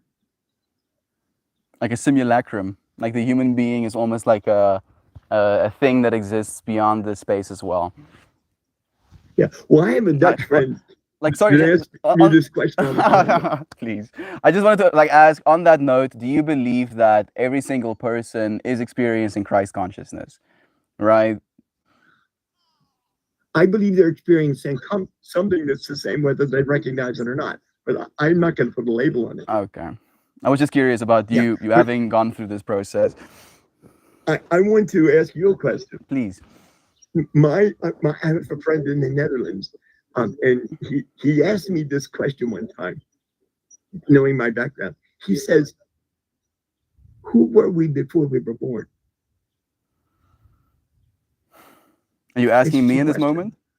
So yeah, what do you think? I believe again that we are fundamentally, so to almost like attach to what you mentioned about God thinking us into existence. Have you read the Kabbalion?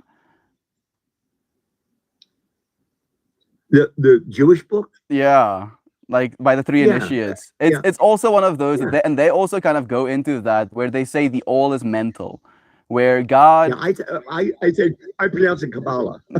Maybe that's the way it's supposed to be said. Sorry, man. So, like basically the all is mental, right? That God is that mental force that thinks into existence. And my dad really dislikes the fact that I have this perspective, but I believe in the same way that you mentioned that we're touched by God, I believe the part of us that's touched by God is the part of us that is that awareness, that is that masculine, that is that paying attention to the present moment. So it's almost like, oh goodness, you're ceaselessly in that loop of paying attention to what is right in front of you, even though it might be imperfect. Your perception thereof is perfect because that's the way that your God essence intended it for you in that very moment. Yes. And then so to answer your question of what were we before we were born, I believe we were that without this layer of perception. Like we were that complete mental infinity, until we chose to, in this form, incarnate into our humanity. And then we grow, like we're always that awareness, right? Peering into this existence. And then we are aware of certain things. And then we tell ourselves stories of like or dislike. Oh, I like when my mom does that. Oh, I like cars. And then you start Yeah. forming an ego around that of like, oh, these Right, are the things right. I like. And it's almost like you have all of these external pointers towards yourself. And you're like, oh, this is me. This is me. And then based on that, you start to create an outward projection again of a persona of, if this is me, this is the way I'm supposed to be. And Meltmore has become this willingness to pay attention to that, melt away my ego, and be the persona that I know I could be. It's almost like I got angry at myself for not being that. And Well, like, it's what you just said is something I have believed 1,000% all my life, because I've spent my entire life killing my ego. yeah. Yeah. So I Because I feel we shouldn't kill the ego. I feel we should melt the ego, right? Thinking of it as like a metal that you can recast, that can serve different functions in different environments, that can be shaped if you actually take the time to really pay attention to the way that it flows. Okay, I see, but unfortunately, again, the vocabulary that we have, because I'm not using ego in the psychological sense of, you know, the conscious or subconscious, the ego and the id. No, that's not what I'm talking about. I don't even believe in it. I'm not Freudian. Yeah, I don't I'm believe not my Freudian. desire- Yeah, I don't believe my desire in life is to kill my dad, make love to my mom, and eat anyone who gets in my way. That's not me.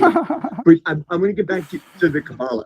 Yeah. Now, I taught comparative religions, and one of the things I love about Judaism, and especially the Hasidic movement, the Baal Shem Tov, who is the master of the good work, is the man who founded Hasidism, and he talks about this mental power, this connection, and he was talking about people who see something and interpret it completely wrong because they leave out an element. And he said it this way, that there was a man who walked down the street and he believed he walked past an insane asylum, because when he looked in the window, everybody was just going crazy. They were just jumping around and running around the room and in complete disorder. And so he prayed for him and he left. And the Baal Shem Tov said the reason he thought they were insane is because he couldn't hear the music. Yeah. They were dancing. Yeah. They're just having a good time. So, yeah. So, well, that's what I love about the Hasidic movement. They dance for everything. You know, they're moved to dance. You know, and, let me ask you a question. Which country did your dad grow up in? South Africa. Oh my heavens. Yeah, I you know, it's interesting that a great number of people in countries of like South Africa or whatever have to grow up with their beliefs in concrete. Because they have to be cast in stone. They have to, like, it's the only stability they have. Yeah, that you hit your head, yeah. And see, faith always and only should be a reason and never an excuse. And I've encountered people like your dad all over the world. In my country, we have, you know, in Germany and in the Scandinavian countries, they have this fundamentalist mindset that once they hear it, you know, there's no dialogue with it. You know, so it makes them very comfortable because it lets them surrender the responsibility for what they do to someone else or something else. Have you ever read I'm trying to think what it is. I guess it's I have to think, it's a man. I think it's a man in the myth. And there's an illustration in there that I love. The book is crap, but I love this illustration. and it's about a giant four-sided pyramid, an infinitely large pyramid.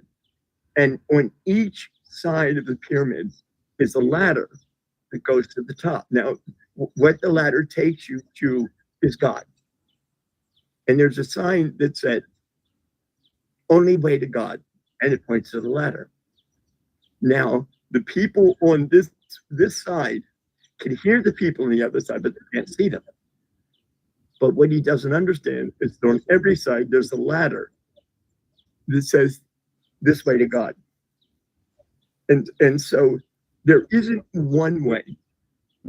But if you climb, no matter how you do it, you're still going the same direction. The closer you get to the top, the closer you get to God, no matter what you did. So there is no way. It's beautiful to me that you call it a pyramid, because the Meltmore symbol is basically two M's attached to itself that makes that infinity symbol, right? So I believe, yes. Like, instead of thinking of it like you're going to the top of the mountain, you're trying to get to the middle, right? Where these two pyramids attached to each other by the base, and you're trying to get as close to this moment, right? Like, all of this is like maybe the potential psychic noise of like your connection, your infinity, your soul, and all of the things it's experienced to be in this moment right now. And then at the bottom, there's your physical existence, your three-dimensional existence. And there's this ceaseless interfacing happening as an infinity symbol between the two. Well, the thing about that, I'm laughing because what I understand is that every illustration has its limitations. Yeah, exactly. You can't have a perfect illustration. Like my idea for the future is to do some crazy three-dimensional renderings of the things I see in my head one day. Like I have big hopes for this space. I imagine having like eventually, if like first it's probably going to be a screen that I can actually have in the space, and then I can have a text to image model that's just running next to me, and I can have it like be in the stream, like almost as a fractal, an AI dreaming while he's listening to me, while you friends are dreaming in the other so fractal. We can see your thoughts. Yeah, exactly, in a weird way. And I'll have to train it, and I'll have to specify what I actually like, what is my way of thinking. But I have a lot of data, at least. I have so much data. Well, that's it. That's what is with us. That's what is our connection, is the fact that all of our lives, we've never stopped thinking. Yeah, that's true. Yeah, that's, as we see it, we try to understand it. We're constantly trying to think beyond something. And it's such an interesting thing, because right now, again, I inside my soul, my heart, my spirit is so excited. It's so empowered. It's so right now. In my mind is going at 1,000 miles an hour, and it's just every I'm thinking so fast, and the thoughts that are coming in are so quick. It's hard to. But I just love it when that happens.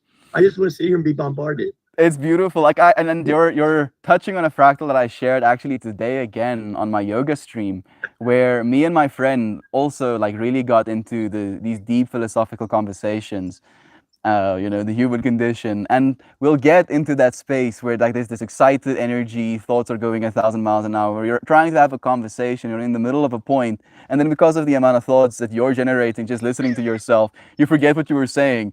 And then you're like in that space where like, am I stupid? And then instead of like calling each other stupid, we started joking about it and say, oh, we're not stupid. It was just forbidden information. Yeah, the universe took it from us before we could share it. Well, what I always say is at that point, it's information overload. Yeah, exactly. But, we only have so much RAM. Buffer when space. Things come in, it pops out. But something else that you keep saying is fractal. And I think one of the problems with religion is that they believe God is a ball. And so they look at the ball and say, yes. I see God as a diamond. Every facet is a different aspect of God. So if I see one facet and I say God is this, and somebody else sees another and says God is that, we're both correct. Because it's an infinite number of facets. So if God is infinite, he can't be known.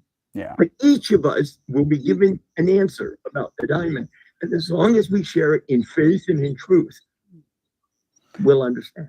So I do this thing where I pull like sacred geometry cards, right? And this is one of them. Oh my God. And it's called the Diamond Mandala. So I just want to read you like a little snippet. It goes, the spirit or the light body is spoken of in some ancient philosophies as the diamond soul and is believed to be the eventual course of evolution for humanity as a whole. It is multidimensional and holographic and could be pictured as your interdimensional passport. So that diamond, the multifacets, the interdimensional facets as well. Like I felt the diamond analogy that you were sharing in that card. Well, guess what? Remember I talked about universals? Mm-hmm. For me to have that idea without understanding that it's there, I'm touching something that's universal. Yeah, and I believe that. I believe that's technically what all religion tries to do, right? And Yes. like that's why it's so surprising to me that you have so much depth, having been sober your whole life. Like it's this joke where people ask me, "How am I the way I am?" And I'm like, "Well, it's part a lot of exploration and part the fact that I've been taking psychedelics for like 5 years." Right? So it expands my mind in a way where I get to consider things I feel from a different perspective, right? From that diamond perspective, where I can step away from that diamond and actually look at it self-transforming, always changing, different aspects being expressed in my life as a fractal of itself, right? Coming off of itself. And what's interesting is the one thing I've guarded all of my life is my mind and my consciousness. I have had several major medical problems in my life. And when I go in the hospital and they operate, I won't take pain medication because it messes up my mind. I hate that thing of being not in, I guess maybe I'm a control freak, but I don't like that fact I can't think. So I'd rather have the pain and be like you're sharing beautifully. One of the things that I sometimes assume, and you saying it, I noticed that was an assumption that I made, is that control. Right? Unfortunately, the psychedelic experience is a lot that way, where if you're going into it believing you're going to have control, you're going to have a bad time. Right? Yeah, that's exactly. I understand that. But I have to tell you what all my friends have said to me all my life. Drugs would be wasted on you. Yeah, it would. Like you're already there, man. That's the joke, right? Like it's almost like it's the elevator when you can't take the stairs, right? The stairs is your life, but sometimes we want to experience the other side. And I feel I wouldn't be the person I am today if it wasn't for these things. But that was what I needed, right? That was my fractal. Yes, I totally. That's why I never judge. I've had almost everyone in my life around me. My entire family. I'm Irish.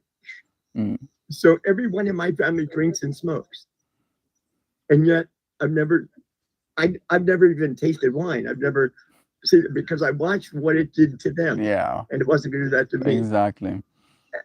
And my mom and dad both smoked.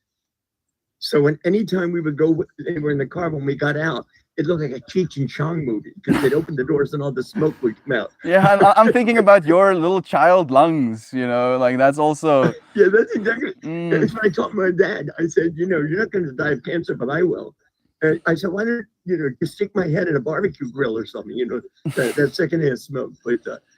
But the interesting thing is, when I grew up, almost none of my friends drank or smoked. Okay. Not because we found it immoral, it just interfered with what we would want to be doing. you know, And you found the people in your life that is actually conducive of that, right? Like that was yeah, is what you needed for yourself, and then because that's the way you showed up in the world, you found people in the world that show up that way as well, right? It's the same well, philosophy I have for finding a feminine partner one day. That the only way for right, me to well, find my ideal partner isn't to go and look for her, but to live the right life, the life I'm supposed to be living until I get to that point and get to meet her. yeah, well, I agree. Um, but the interesting thing is, you have to remember, I grew up in the '60s. Yeah, that also you were actually in a time where that was kind of normalized again. Well, absolutely. And the funny thing was that instead of being ridiculed for my stand, I was absolutely respected for it. Even admired. Yes, absolutely. The universe Absolutely. wants your attention now. It's like you're having too much of a good time, Richard. Get distracted. Yes, Yes. that's my mom. Your No, that's my mom. mom. That's beautiful. Like you should Yeah. talk to her, please. Well, I will. I will. All right. But I only talk to her 5 times a day. So Good, you know, good. and I my mean, mom is that's my mom beautiful. is 93, and I'm the only living member of our family besides her. So it's But the crazy thing is, no matter how old I get, I'm still a little boy. Of And course. that drives me crazy. That drives me insane. You know? It's something But that then again, I've in been. another sense, Please. it's comforting. Yeah, of course. Yeah. Like it's this weird kind of like thing I've been battling with my dad as well, where it feels like even though I, if I could, achieve something great with my life, it won't be great to him because it's not what he believed, right? And it's that little boy of him perspective that I'm also kind of like trying to transcend. Right. It's very frustrating, isn't it? Mm. Well, And just another thing, just to like close this loop as well, like I was thinking about it, like my friends, the very first real group of friends that I met, all took copious amounts of psychedelics and smoked a lot of weed, right? So I was just like laughing to myself how you found in your fractal friends that didn't, and my fractal was just the friends that like they kind of threw me even deeper into that world. And well, each of us has to take our own notes yeah, in our own feet. it's beautiful. But, And it's as not you important. mentioned the whole pyramid, like we're going up the same ladder, right? We're still going the same direction. You've taken a completely different side of the pyramid, and yet there can still be love, understanding, the feeling of myself in this moment in you. And the thing is, I love people who are different than me. I love people who think differently than I do. I love people who challenge me all the time because I don't find that as aggression. I find that as improvement. Hmm. And Jobo, here, I need to do this. Okay. I'm the only person on this site who has an official hashtag. And you said, I love you. Well, what happened is, in my first book, it's called Gashami, about where I grew up. There was a tradition where I grew up that if I left someone's house or group, I would say, I love you. Mm. And they would say, love you back more. And it's very important in the book. And when people read it around the world, they loved it. And they made that hashtag out of that, love you back more. I didn't know what it kept seeing it everywhere. So what's LYBM? They said, it's from your book, idiot. So when I came here as the ambassador, many people had read the book. And they used to do a biography of us. And they said, and his official hashtag is LYBM. So I'm the only person who has one. So when you say you love me, I'm going to reply, love you back more. Love you back more. Like it weirdly enough, my mind is so happy with the synchronicity that my name is Meltmore, and that's like your thing. And I'm like, yes, all is right in the universe. I'm taking the right steps. Yes. Thank you for bringing those ideas, right? Like and to like kind of like loop all the way back to where this whole stream started. The fact that you mentioned the whole me sharing the instances of light, right, that exists as me imperfectly. That instance, that idea that you shared, it has so much significance to you because you've done it, right? You've experienced that day to day to day. So when you see those letters, it creates this whole fractal of experience in you. And even though it's not, again, perfect, it is that fractal that you've now put out. Can I share something with you, Mel? And I mean this from the bottom of my heart and truth. I had always, I grew up as an only child. I had an older brother, but he died when I was very young. And I'm not sure if I remember him or I only remember what people told me about him. And as I grew up, one of the things I wanted is when I got older, I had really desired to come from a family of 15 kids, and I wanted to be in the middle. So the big guys could pick on me and I could pick on the little guys, because that was the concept. And I always said when I got married, I was going to have a big family. Well, unfortunately, my wife and I couldn't have children. And so I thought, well, how am I going to fix this? So my wife and I consciously adopted the world and everybody in the world. And everybody isn't loved, we will love them. And I often thought of if I could have a son, what would he be like? And my brother, I would pick you. I feel I have to just sit with that for a moment instead of trying to say something. Thank you. You're quite welcome. That is a massive thing to say. And I can feel your serenity and your sincerity in saying it as well. Thank you, Brother Bear. Like I can't imagine the difficulty that you had to face, right? Like even in your religion, and you're still believing, right? You still believe love is true, even though you couldn't have this family that you thought you would. And you didn't leave your wife to try and have this different life. You were loving in that way as well. I admire you, Brother Bear, and I know you for like an hour and a half. Like we've already been here for 2 hours. How about that? You were talking about how time just melts when you're having a good time, right? Well, my wife is the second best thing that ever happened in my life. I love her more and more. Second best thing? Single day. Yeah. I'm standing up for her. What is the best thing? How's everything? Of course. Like I had to. I said I've heard my dad already like say that, and I was like, yeah, set you up. That's so dad of you to say. No. But the thing is that I love my wife more and more and more, and respect her, and obviously I make it a point to let people know we've been married 36 years. We've been married 37 years this year. We've never had a fight. We've never raised our voice or said an unkind thing. We're both passive aggressive. So if you want to know how angry I am, listen how hard I close the door. That's it. But I would never think of violating my vows to her. I used to go with my friends to Myrtle Beach to play golf, and they would want to go to strip clubs and things like that, and I would never go. And they said, "Oh, look at him, he's whipped." I said, "No, I actually love my wife. I respect my wife too much." Yeah, like that's, and it really is that simple, right? Like it's not like, and I feel there is this narrative of missing out on things these days. Like you're not missing out on anything. You can. You're gonna have an experience no matter what you choose. So choose good experiences. Thank you. Yes, and I choose, as I said, I try to make my life consistent with what I say I believe. And I have very specific ideas about commitment and vows and marriage, and I know the difference between passion and love. Passion is going to bed, love is getting up. Yeah, wow, that's nice. I like that.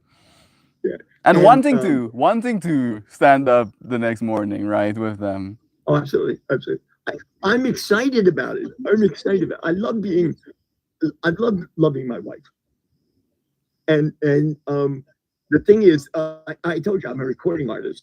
The very first song I ever recorded was a love song I wrote for her, but I never intended to record it. And what happens is, to get back to something, being Afrikaans, do you speak German? I know you speak Dutch. So I can speak to a Dutch person, but like it's like almost like there's a like a small wall between me and a Dutch person if we had to. Ik snap het compleet. Mm. Ik kan goed Nederlands spreken. I verstaan wat je van mij zegt.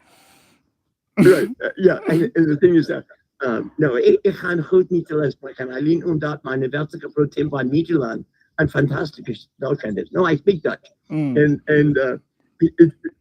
So funny, but the problem is I speak Dutch with a German accent. And so every time I talk to a person from the Netherlands, they ask me where I'm from in Germany. So the next sentence I have to say is ik heb geen idee. Ik heb geen idee. Ik heb... Waarom ik Nederlands spreek. Met een Duits accent. I have no idea. I don't know why I'm speaking in a German accent. I can't tell you. Ik heb geen idee. I also speak French with a German accent. How interesting! Yeah, so- Did you learn from a German teacher or something? How did you learn to speak your languages? No, I learned to spek French starting in the first grade Okay. from a person from Louisiana in my country. Oh, So it's cool. one right. Don't say bonjour, y'all. Bonjour, y'all. But I also can speak German, so I think that kind of crept into the other two. But no, but I love Afrikaans. I really do, and you know, it's every time I talk to somebody from South Africa, I can just hear that connection that with Dutch, because you are from the Netherlands. Like Yeah. ultimately, that's where we came from. Oh yeah, on Free State. And remember, the House of Orange ruled the Netherlands. That's why it's called that. Yeah. The House of Nassau. Yeah. Like I've been thinking about the connection we have, to our ancestors in the form of DNA, where like I went through this deep dive of thinking about the epigenetic expressions in us, how if a mother has a baby while there's like famine, where like there's no food for her to eat when she's pregnant with her baby is up to I think 36% more likely to have like a higher body mass index when they're in an adult form, and they're also more likely to develop schizophrenia. So their body remembers through their mother's DNA expression that resources are scarce. And then their body actually eats more and tries to store more energy as a result of that. Absolutely, I totally and absolutely agree with that. And I'm thinking about and when sorry. when your mind is about surviving from day to day, you have very little time to develop art or culture. Yeah. Your idea is, it's very hard to write a piano control, a piano symphony if you're dying of starvation. Yeah.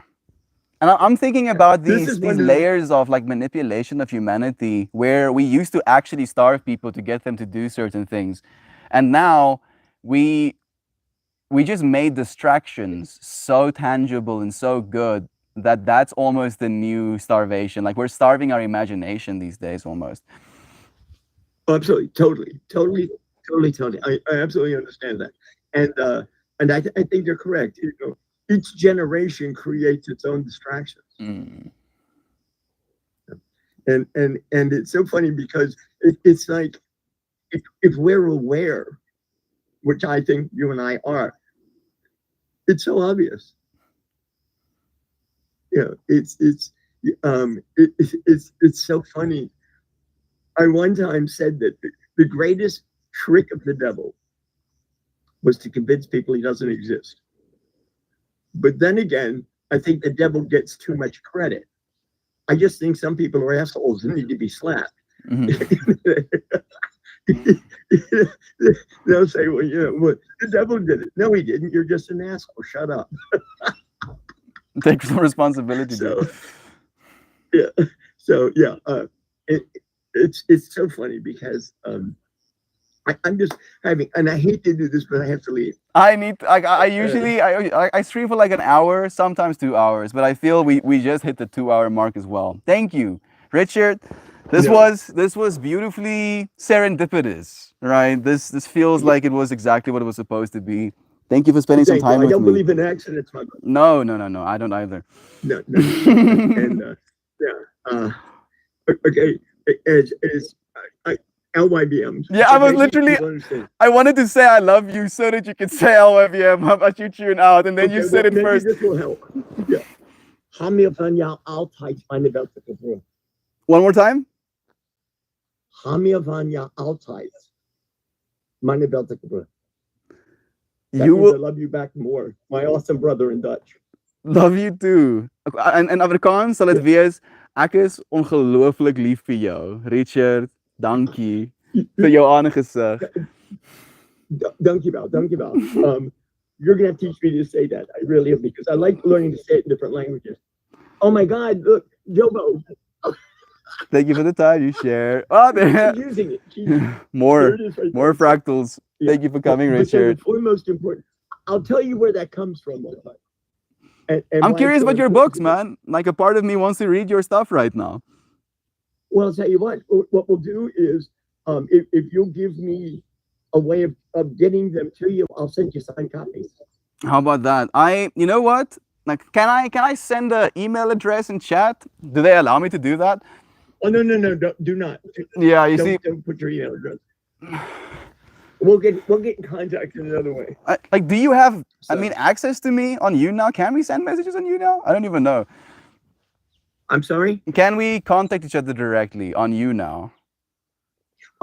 Not really. I can. You can. Okay. I mean, then See, that's reach out to me and I'll see if I can, make the yeah. connection. We'll work on somewhere, because I don't want to do it on the site. Mm.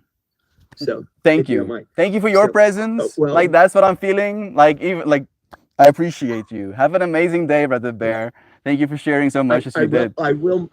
I absolutely will. And we have become family now. So I'm now your son officially. I've been adopted, right? You've adopted the world, and now by extension, you've adopted me. I couldn't think of any greater honor.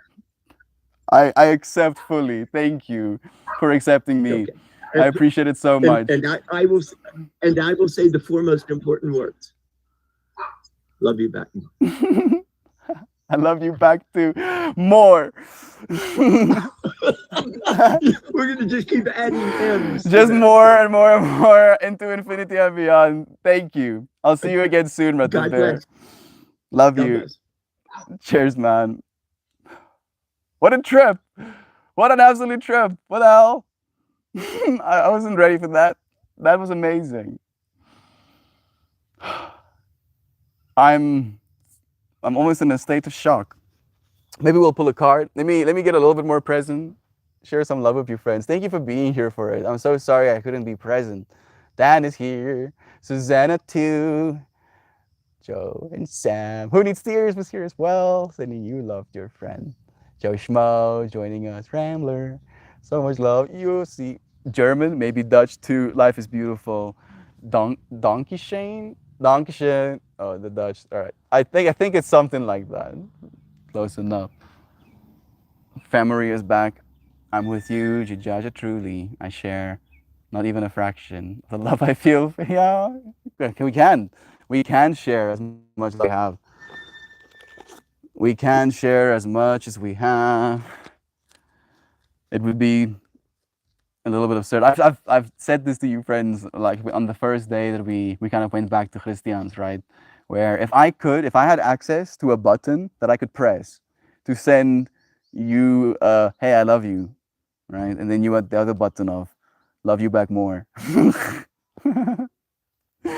We would just be pressing that button at each other like Morse code. I love you, love you, love you, love you, love you, I love you, love you, I love you, I love you, I love you, I love you. It's like, yeah, I get it. I get it. You love me. I get it. Love you back. Love you back. Love you back more. Love you back. I love you, baby. The brown blur. Did you just brown blur them? So brown blurred. Thank you. Thank you. Connor's here too. I love you, dude. Think extra hard, Connor. What card you want pulled? The right card. The bestest card that could ever be pulled for you right now is gonna be pulled for this one. This one? This one. Card time. Card time it is. Like, I feel like this is almost like a reminder of staying grounded, right? Like literally, it's like, hey, oh, all of this whoa, mental energy. How about you come back to earth a little bit and ground yourself into the cube? Cube is like earth, at least on a metaphysical level. A cube. That's like earth as a cube. How about that? Isn't that weird? It's a brown card, actually brown. Ground yourself in the brass space. Oh, oh, she's giving one of those infinitely up tones. Oh, you ready for it? Look at that. Okay, card number 21. Let's read. We didn't pull this one a lot. This might even be the very first time we've ever pulled it. Card number 21. Pepe is being such a cutie patootie. Oh, you're so cute. Oh, you're such a cutie patootie. Oh, so you're... Earth is a cube, makes me feel things, right? It does kind of, huh? Yes, Earth cube. The Earth isn't flat. The Earth isn't round, stupid. The Earth is a cube. What? What? Yeah, flat and three-dimensional. How about that? How about that? I don't recall this card. I don't think we've pulled it before. Substance, order, and sustainability. No, that's stability. Excuse me. I was thinking about Uncle Becky, so I read sustainability. Stability, right? Grounded. The hexahedron, or cube, with its 6 equal square faces, is one of the 5 three-dimensional shapes commonly called the Platonic solids. The cube is associated with the masculine side of our natures. Yes! Yes! And the element of earth. It is a symbol of matter, security, solidarity, fairness, order, and stability. Choosing this card finds you seeking affirmation that the venture you are embarking upon or the project you are designing is in your best interest. Do you feel secure that your plans are in good order? Does the essence of your project have substance and stability? Do you feel there is fairness in the situation? If so, this card affirms your intention to move forward and indicates stability and good fortune. Occasionally, it takes stepping out of the box in order to see the situation more clearly. Take a break, go for a swim, walk in the park, or head for the gym. Set aside your objective long enough to gain a fresh perspective. Now, look again at the substance of your inquiry with a refreshed attitude and realize the order in your manifestation. I did pull it upside down, and I feel like this is the biggest piece of text for the upside down meaning. It goes, you are seeking order in a situation that seems beyond your control. Consciously step out of the box in order to gain a larger perspective. Look at the box, don't be in the box. You may be required to act in a manner that is not customary for you, so that you can break free of the confinement that you are experiencing. This freaking card is taking shots at us, yo. It's beautiful. So beautiful. Literally told me to go to the gym once. I told you, right? Taking shots. Oh, it's freaking taking shots at us. Being like, yo, how about you get up for your ass? Start being some masculines. Harvesting a new aloe plant today. It's exciting when they're finally big enough to be used in medicine. Happy moments. That moment when you peel them apart, dude. That's my favorite part. I like the harvesting as well, though. That was the best card. Connor, you are the cube, oh. You are the masculine, right? It's almost in a way like a diamond. You can think of it like that. I'm trying to. Thank you for joining me for this. For sharing these moments. Hallo, mama. Goed, ek like hom as 'n rok. Weird genoeg. Ek het 'n hele ding saam met Pippi gehad waar sy so geryk het in 'n veertjie en toe tel ek die veertjie op en toe dink ek waar hy voeltjie ingegaan het en nou sien ek mamma dra veertjie. Ek wil maar wys vir die mense. My mom is feathered up and I just told her a story about me and Pippi tripping out about a feather that she found. So my mom is like gefeathered. Feathered. Bring mama se goeders nader. Pippi is like, what? Attention? Feather on the necklace, feather on the ring, feather earrings. What are the odds? More trips. Synchronicity. Dat 'n persoon vandag saam met ons geïnterview. Lekker gewees. Kind of haphazardly gebeur. Hy het gevra hy wil op my stream opkom en toe sê ek okay en toe gesels ons vir so 2 ure. Was lekker gewees. Lief mama. Love you all friends. Love you. Love to Mama Mel. Hulle sê mama is mooi. Lieve mama. Did she make that dress? Yeah, she did. She did make that dress. Yeah. For as little as 1 billion dresses. Like I was trying to think how much is my mom worth to me, and I can't take anything less than $1 billion. So, like my mom's time is very valuable. Wat gaan maar vandag maak? Ons maar klaar met daai ding wat maar besig is. Yeah. My mom made something yesterday as well, and she's finished. Bigger heart eyes, bigger heart, extra big heart eyes emojis to you. Thank you for joining me, friends. I'll see you again soon. Tomorrow even. Love you. Goodbye, everyone. Oh yeah.